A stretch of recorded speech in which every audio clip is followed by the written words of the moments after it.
केसरिया बालम आवो नी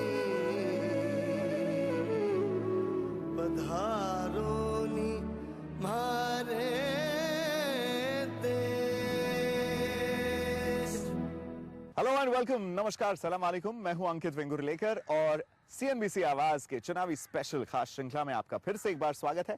आज जिस कॉन्स्टिट्यूएंसी से मैं आ रहा हूं वो कई मायनों में ऐतिहासिक है, फिर चाहे वो ये जमीन हो जहां मैं खड़ा हूं, देश का one of the best educational institutions 1875 से मेयो कॉलेज, या फिर गरीब नवाज की अजमेर शरीफ दरगाह हो, या फिर दुनिया का एकमात्र ब्रह्मा जी का मंदिर जो है पुष्कर में। अजमेर इज द कॉन्स्टिट्यूएंसी जिसकी आज हम इस शो पर बात करने वाले हैं। और यहां पे 17 अप्रैल को एक बहुत ही पेक्यूलियर अलग जंग होने वाली है। सांवरलाल जाट जी बीजेपी से हैं, उनके साथ मुकाबला होने वाला है राजस्थान के कांग्रेस चीफ सचिन पायलट जी का, which is why this is a battle of epic proportions. इस जंग की और डिटेल्स में हम जाएंगे थोड़ी देर में, लेकिन इसके पहले जान लेते हैं अजमेर को बतौर कॉन्स्टिट्यूएंसी।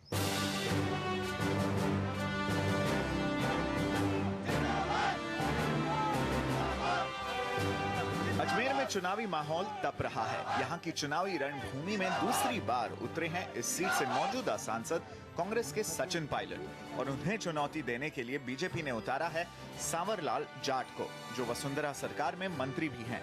वैसे तो सिर्फ 36 साल के सचिन पायलट ने अपने संसदीय क्षेत्र में काम बहुत किए हैं।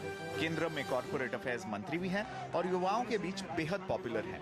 लेकिन पिछले साल विधानसभा चुनाव में बीजेपी की जोरदार जीत के बाद ये साफ हो गया है कि सचिन पायलट की राह आसान नहीं रहने वाली है। स्थानीय स्तर पर अपनी अच्छी छवि बनाने वाले सांवरलाल जाट भी उन्हें कड़ी टक्कर दे रहे हैं। ऊंट किस करवट बैठेगा इसका अंदाजा लगाना मुश्किल है। हम लोगों के बीच चलेंगे और जानेंगे कि किसका पलड़ा भारी लग रहा है। कैंडिडेट से भी बात करेंगे, लेकिन उसके पहले इस खूबसूरत से शहर को थोड़ा करीब से जान लेते हैं। सूफी संतों, राजपूतों और महाराजाओं की कर्म स्थली है राजस्थान, और राजस्थान के दिल में बसा है अजमेर शहर।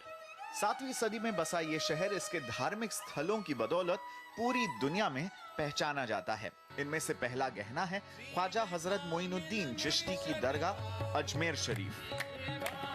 12वीं शताब्दी में ईरान में जन्मे ख्वाजा जी ने अजमेर में चिश्ती परंपरा की बुनियाद रखी। इबादत के लिए आज यहाँ दुनिया भर से लोग आते हैं।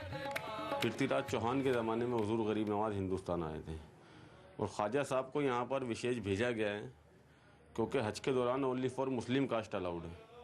गरीब नवाज को यहाँ भेजने का मेन मकसद ये है कि ख्वाजा साहब के दरबार में वो लोग भी आ सकें जो हज के दौरान वहाँ नहीं जा सकते हैं। वहाँ पर only for Muslim caste allowed है। ख्वाजा साहब को यहाँ भेजा है कि यहाँ हिंदू, मुस्लिम, सिख, ईसाई हर कौम बाबा के दरबार में आए। अजमेर के धार्मिक स्थलों में दूसरा वैभवशाली नाम है पुष्कर। पूरी दुनिया में ब्रह्मा जी का इकलौता मंदिर यहीं पर है। पुष्कर का अर्थ है हिरण्यगर्भ कमल, इसीलिए पुष्कर को प्रारंभिक तीर्थ माना जाता है।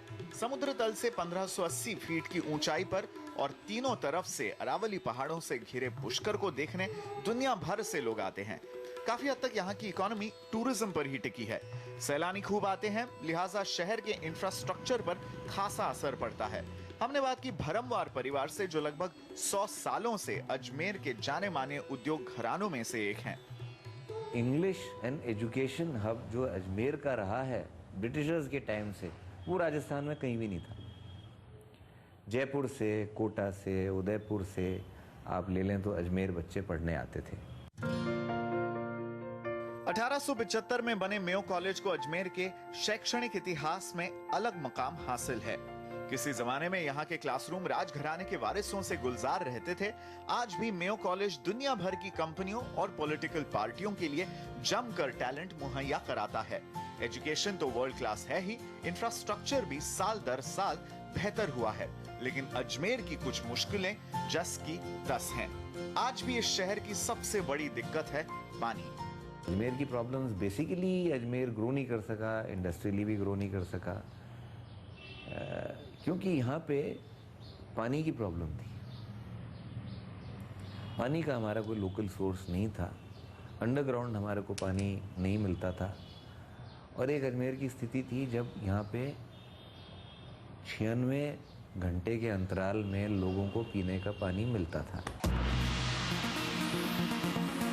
हालांकि अपने 5 साल के कार्यकाल में सचिन पायलट ने काम बहुत किए हैं। यहाँ पर अब एक सेंट्रल यूनिवर्सिटी है। अजमेर को देश के बाकी इलाकों से जोड़ने के लिए कई नई ट्रेनें चलाई गई हैं।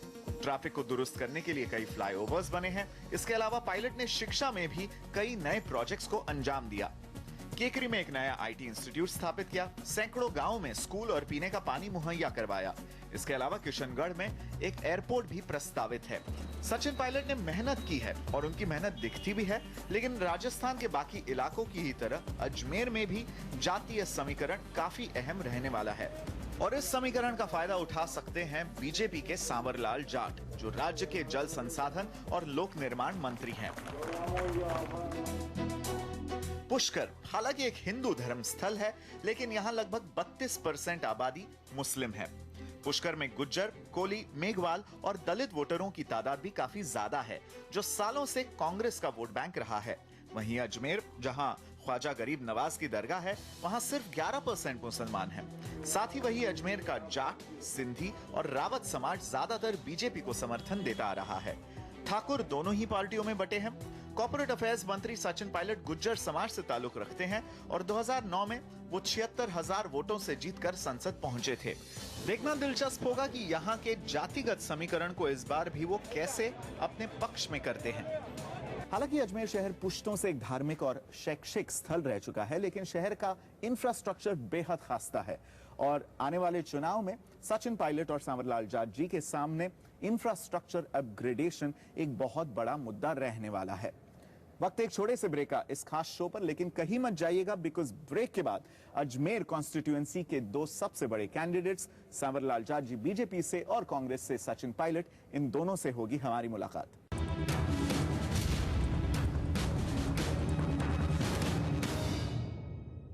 वेलकम बैक, आप देख रहे हैं सीएनबीसी आवाज। मैं हूं अंकित वेंगुर्लेकर और चुनावी स्पेशल में आज मैं आपके लिए लेके आ रहा हूं अजमेर की कॉन्स्टिट्यूएंसी। अजमेर का जो मुकाबला है बहुत ज्यादा पेचीदा होने वाला है, क्योंकि यहां पर बीजेपी और कांग्रेस के बीच में कांटे की टक्कर है।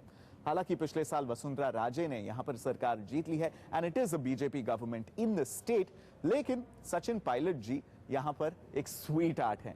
खास करके पिछले 5 सालों में उन्होंने जो काम किया है अजमेर की सड़कों पे, यहाँ की यूनिवर्सिटीज में, यहाँ की रेलवे को लेकर लोग इसे काफी सराहते हैं। ऑन द अदर हैंड जो सांवरलाल जाट जी हैं, ये लोगों के नेता हैं, गांव में कस्बों में उठते बैठते हैं गांव वालों के साथ, और वहीं पर सचिन पायलट जी पर टिका होती है कि वो दिल्ली में ज्यादा मौजूद होते हैं बजाय इसके कि वो अजमेर में दिखे जाएं। बहुत ज्यादा इंटरेस्टिंग डायनामिक्स हैं इस बैटल के। आइए डालते हैं एक डिटेल नजर। 2014 लोकसभा चुनाव में अजमेर कॉन्स्टिट्यूएंसी कांग्रेस पार्टी के लिए एक प्रेस्टीज सीट है। इस सीट पर अब बीजेपी और कांग्रेस की टक्कर सीधी रह गई है, क्योंकि आम आदमी पार्टी के उम्मीदवार अजय सोमानी ने आखिरी दिन अपना नाम वापस ले लिया है। अजमेर की चुनावी रणभूमि में सीधा मुकाबला है बीजेपी के सांवरलाल जाट और कांग्रेस के सचिन पायलट में। सांवरलाल का फोकस जहां ग्रास रूट के किसानों पर है, वहीं सचिन पायलट अजमेर के युवा संघ में बेहद मशहूर है। कांग्रेस की कोशिश जहां अपनी जीत के रथ को आगे बढ़ाने की होगी, वहीं बीजेपी की पूरी कोशिश अपनी खोई जमीन को हासिल करने की होगी। 1999 और 2004 के चुनाव में अजमेर की चुनावी रणभूमि में जीत का परचम लहराया था बीजेपी के रासा सिंह रावत ने। इस बार बीजेपी के सांवरलाल जाट अपने आप को स्थानीय बताकर लोगों का भरोसा जीतने की जुगत में हैं, लेकिन सचिन इससे चिंतित नहीं है।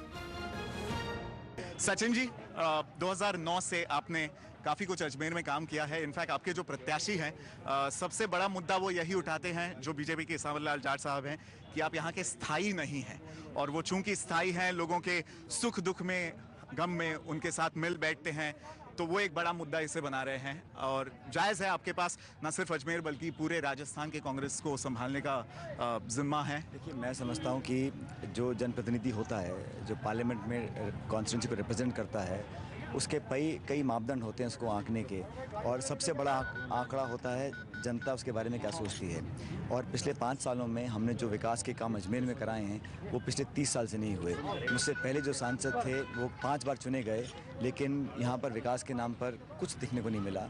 उसके साथ साथ मुझे लगता है कि लोग कहते हैं कि विकास पर वोट नहीं मिलता, समीकरण होते हैं, जातिगत समीकरण होते हैं और परिस्थितियाँ होती हैं, वेव होती है। लेकिन मैं मानता हूँ कि अगर हिंदुस्तान में कहीं सच्चाई, मेहनत और विकास के नाम पर वोट पड़ेगा तो अजमेर में वोट पड़ेगा।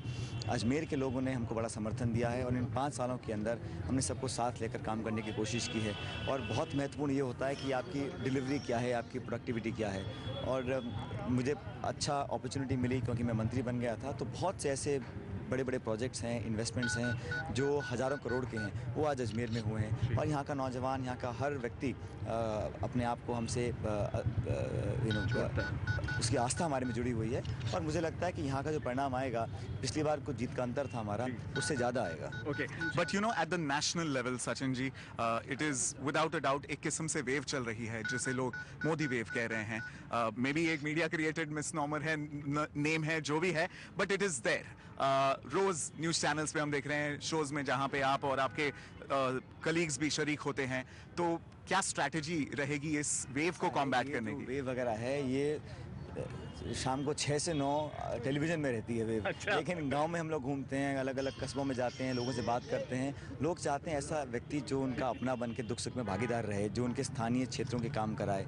और देश भर में एक हाइप क्रिएट करने की कोशिश की है। जब आप हज़ारों करोड़ रुपए इन्वेस्ट करेंगे अपनी पब्लिसिटी के लिए, मैनेजमेंट के लिए, तो कहीं ना कहीं ट्रैक्शन मिलेगा। लेकिन ऑन द ग्राउंड कितने वोट तब्दील होंगे, ये बहुत बड़ा सवाल है। ये बहुत बड़ा मुल्क है। लेकिन ये हमने पिछले साल 2013 के विधानसभा चुनाव में देखा। यहाँ राजस्थान में अगर आप कह रहे हैं ये सिर्फ अटेंशन है या मार्केटिंग है या पब्लिसिटी है, चुनाव मतदारों की जो आवाज़ है वो तो पिछले साल हमने देख ली यहाँ के विधानसभा। अजीब बात है कि आप जो राजस्थान और मध्य प्रदेश के मतदाता हैं उनकी आवाज़ को सुनते हैं, लेकिन कर्नाटका के मतदाताओं की आवाज़, हिमाचल प्रदेश के मतदाताओं की आवाज़, उत्तराखंड के मतदाताओं की आवाज़, जहाँ पे उन्होंने बीजेपी को नकार दिया और कांग्रेस की सरकार बनी है, वो भी मतदाता हैं। तो ये बहुत बड़ा देश है। अगर आप समझें कि एक व्यक्ति सारा, बीजेपी का कोई संगठन नहीं है, कोई लीडरशिप नहीं है, कोई आइडियोलॉजी नहीं है, मतलब एक आदमी की पसंद नापसंद है और उन्होंने सबको उखाड़ के फेंक दिया है। There is complete disarray. और अपने अंदर जो उनका टेंशन है पार्टी लीडरशिप के अंदर, वो चुनाव के तुरंत बाद निकल कर आएगी। उसको आप देखिएगा, आप भी यहाँ हैं, मैं भी यहाँ हूँ। लेकिन हम लोग एक आइडियोलॉजी, एक कमिटमेंट के साथ काम कर रहे हैं। चुनाव हम कुछ जीते भी हैं विधानसभा के, कुछ हारे भी हैं,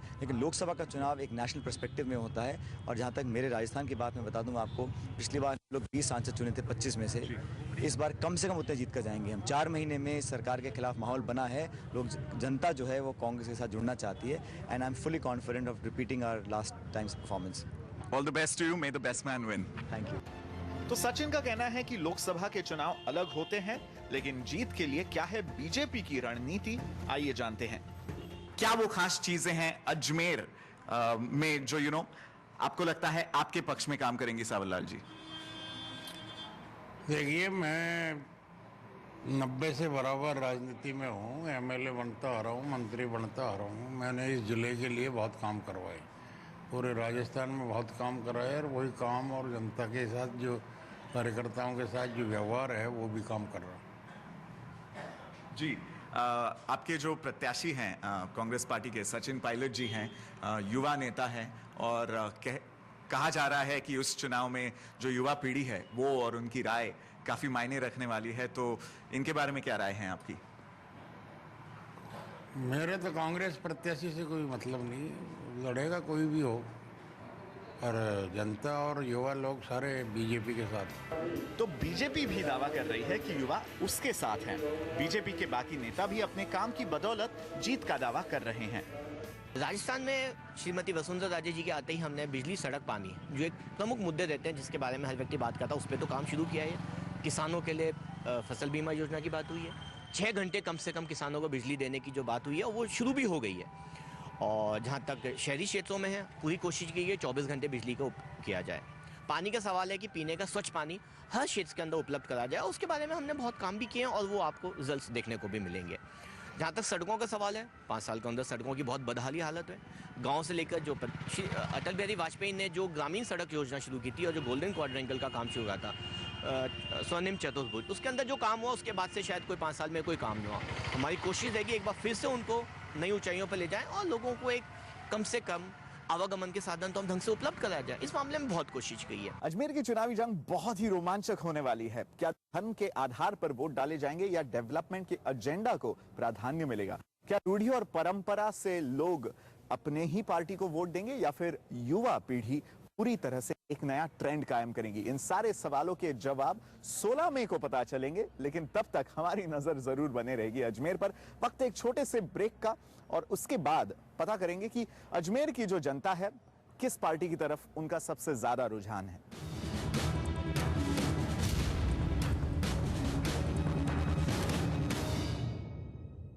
वेलकम बैक। आप देख रहे हैं सीएनबीसी आवाज का चुनावी स्पेशल शो। मैं हूं अंकित और आज हमारी कॉन्स्टिट्यूएंसी इन फोकस अजमेर। अब रुक करते हैं अजमेर की सड़कों का और बात करते हैं कुछ अजमेर वासियों से, यह पता करने के लिए कि उनका रुझान कौन सी पार्टी की तरफ है। Do they favour Sachin pilots developmental infrastructure upgrade करने वाली पॉलिटिक्स जिसका खास फोकस यूथ पर है, या फिर वो है बीजेपी के मोदी वेव के साथ जिसका फायदा मिलने वाला है सावरलाल जी जाट को? मैं देख रही हूँ महंगाई तो वैसे काफ़ी हद तक बढ़ गई है। इस महंगाई पे काबू होना चाहिए, कंट्रोल होना चाहिए, सरकार को ध्यान देना चाहिए इस बात पे। देश को बचाने के लिए कुछ ना कुछ तो करना पड़ेगा।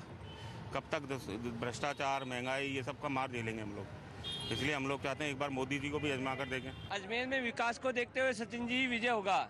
जो 25 सालों में राजा सिंह नहीं करा सका वो सचिन पायलट 5 साल में करा दिया अजमेर का विकास। हाथ को क्यों, वो जो गरीबों को सुनती है वो देश के विकास में लगी हुई है और गरीबों के साथ में हमेशा वो कांग्रेस रही है हमेशा, इसलिए हाथ को ही देंगे। पायलट साहब के पास जातिवाद नहीं है, किसी एक जाति से लेकर जैसे गुर्जर जाति से वो जो समाज, सारे समाज को बराबर। क्या समस्याएं हैं, अगर आप कुछ बता सकते हैं? कोई दिक्कतें हैं की अजमेर के? अजमेर में तो कोई दिक्कत नहीं है, फैलाव ही नहीं है अजमेर का।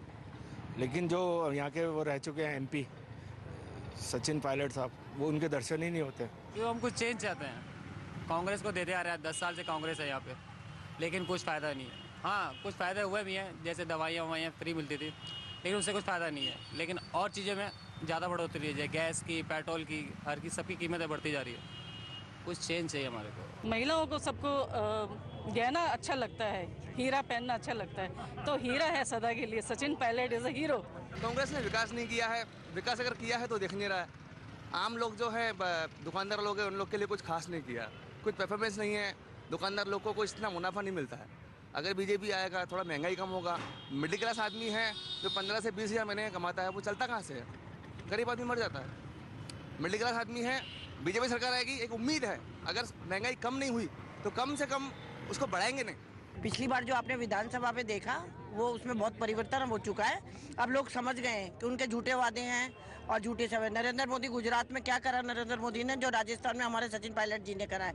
पूरे ऑल इंडिया में वो क्या कहते हैं, हमारे मंत्री रहे हैं। अजमेर के विकास के लिए उन्होंने कोई कमी नहीं छोड़ी है, छोटे से लेके बड़ी तक। आप कर रहे हैं बीजेपी के सावरमल जी की बात, उन्होंने तो क्या कहते हैं बिल्कुल ही, वो तो अभी भी चुनाव लड़ना ही नहीं चाहते हैं। वो तो इतने जाके डमी कैंडिडेट हैं कि पूछे मत, कुछ नहीं करा। और तो बीजेपी के आएंगे ज़्यादा, लेकिन कांग्रेस को भी वोट मिलेंगे, क्योंकि कांग्रेस ने भी काम तो किया ही है। सचिन पायलट ने अच्छा काम किया।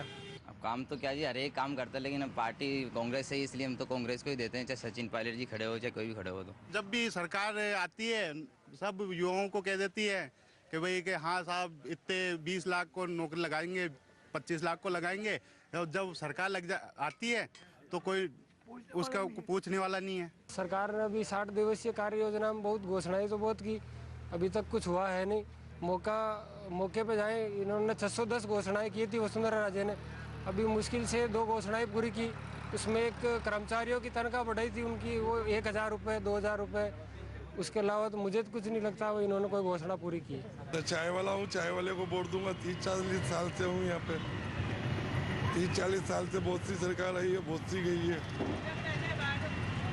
हमारा लक्ष्य यही है, चाय वाला है, चाय वाले को वोट देगा। कांग्रेस के अलावा दूसरी कोई पार्टी नहीं है जो देश को संभाल सके, पब्लिक ये सोचती है। बाकी जो 60 साल से कांग्रेस ने देश को संभाला, क्या संभाला? अब एक ही मुद्दा बचा है, मोदी। ये नहीं कह रहे हैं कि हम सांवरलाल जी जाट को वोट देंगे, जो कि आपके लोकल नेता हैं, स्थायी नेता है, लेकिन आप सीधा मोदी जी का नाम ले रहे हैं। मोदी जी का नाम तो इसलिए ले रहे हैं सर कि मोदी जी अच्छे आदमी है। गुजरात को देखो चमन कर दिया है, तो राजस्थान भी चमन होना चाहिए ऐसा। और सबसे बड़ा है कि उसका कोई भी ऐसा प्रभाव नहीं पड़ता है कोई टूरिस्ट लाइन पे, किसी पे जो कोई दंगा प्रसाद हुए। मोदी जी टॉप के आदमी है अभी के टाइम के अंदर, तो वो क्या नहीं तो इसे कोई गलत काम नहीं करने देंगे। सचिन पायलट जिंदाबाद, सचिन पायलट जिंदाबाद। बच्चे को चाहे गोदी, देश को चाहे मोदी। बच्चे को चाहे गोदी, देश को चाहे मोदी। अजमेर वासियों के नारेबाजी से एक चीज तो साफ हो रही है कि ये जंग सांवरलाल जाट और सचिन पायलट के बीच में कम और देश भर में चल रहे नरेंद्र मोदी वेव और सचिन पायलट के बीच में जरूर होने वाली है। इस इलेक्शन के रिजल्ट्स देखना बहुत ज्यादा रोमांचक होगा। आप भी हमारे साथ नजर बनाए रख सकते हैं। हमारे ट्विटर हैंडल को फॉलो कर लीजिए @CNBC_आवाज। You will get all the latest updates and tweets. जैसे चुनावी माहौल शुरू हो जाएगा, voting process and of course the counting process begins in May. youtube.com/CNBC Awaaz, साथ ही फेसबुक पर भी हमारे साथ आप जुड़ सकते हैं to stay on top of all the latest election updates. हमें दीजिए इजाजत और देखते रहिए CNBC आवाज।